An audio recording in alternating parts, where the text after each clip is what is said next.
want to emphasize, nothing has changed about our position.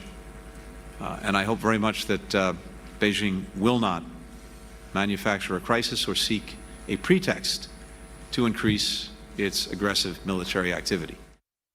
All right, that's Secretary of State Antony Blinken today speaking at a meeting with ministers from Southeast Asian nations. He was in Cambodia. Now, his comments come after China already escalated military drills following Nancy Pelosi's visit to Taiwan. According to Taiwanese officials, China launched at least 11 missiles into the South China Sea and the Taiwan Strait. Joining us right now to discuss the impact of all of this is the author of The Great U.S.-China Tech War, Gordon Chang. Gordon, great to have you with us today. Thank you so much. Wow, what a week it has been, and we continue to watch Pelosi's moves in Asia. But as you know, China hasn't wasted any time. They're ramping up aggression towards Taiwan. And right now, the Southeastern Asian nations are having this meeting in Cambodia. So in your opinion, in your expertise, do you think that Pelosi's visit risked undermining U.S. efforts now with our Asian allies? No, to the contrary. I think that it bolstered our efforts.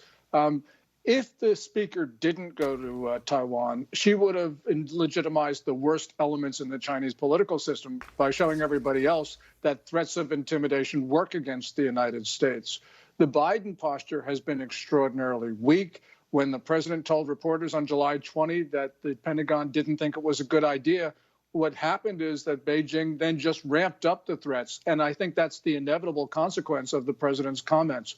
So at least we have one person in the U.S. government who understands the hostile and militant nature of the Chinese regime. Good for Speaker Pelosi.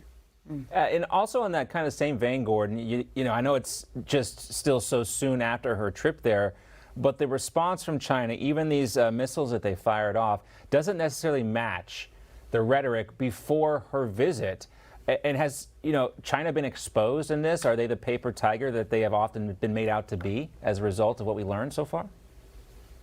I think certainly so, John. They didn't do anything while she was there. And I think people in China and around the world realize that Beijing right now is throwing a hissy fit, and it's doing so against a smaller country. They wouldn't do it against the speaker. They wouldn't do it against the United States. And that does, I think, expose the weakness in China. And matter of fact, when you look at Weibo, which is the Twitter-like service in China, most of the commentary is along that line.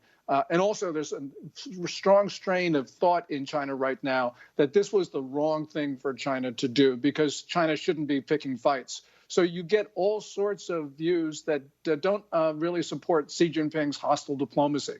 Back to Pelosi, if we can for a minute here. Obviously Taiwan was sort of the big question mark. Now she's gone, she's left, she's been in South Korea, expected to be in Japan. You said good for her to go, especially to Taiwan, but do you think that she's sort of paving the way now for other members of Congress? Do you think we'll see them traveling to Asian nations, in the near future, as this maybe is a turning point? Bianca, I think that that's certainly astute. What it does is it creates the space for others to go, and others will go now, especially because China has made this such a test of wills. And I think you're going to see people wanting to go because people understand that the United States needs to stand with another democracy.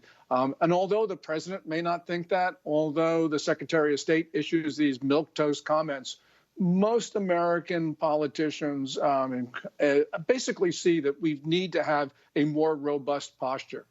Gordon, I want to go back to what you were saying about how this trip may have bolstered our relationship with our allies, South Korea, Japan. We did see the reluctancy of some of the South Korean officials to meet with Nancy Pelosi, but there was also a report that she was going to go to the demilitarized zone there. We're also seeing her go to Japan. This is after Shinzo Abe's assassination. So talk to us a little bit more about what the relationship with these two crucial allies in Asia looks like after Pelosi's trip to Taiwan. I think the South Korea trip is especially important because there's a new president there, Yoon Suk-yeol, who is pro-American.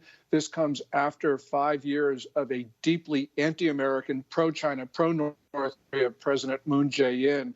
And the United States needs to work with the new government to solidify relations. The other part of this is that the U.S. has a mutual defense treaty with South Korea. We have a mutual defense treaty with Japan. but Japan and South Korea are still at odds with each other. They have no treaty.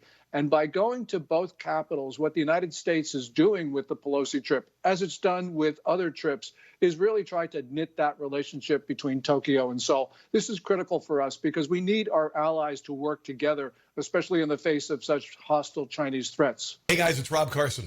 With inflation at its highest level in 40 years and interest rates skyrocketing, your retirement plans are in danger. Well, our friends at American Hartford Gold can help show you how to protect your savings and retirement accounts by diversifying your portfolio with physical gold and silver. Yeah. If you call them right now, they have a special offer. They will give you a free gold coin on your first qualifying order. So don't wait. Call now. Here's the number. 866-935-4309. That's 866-935-4309 or text Newsmax to 65532. That's Newsmax to 65532. Thank you.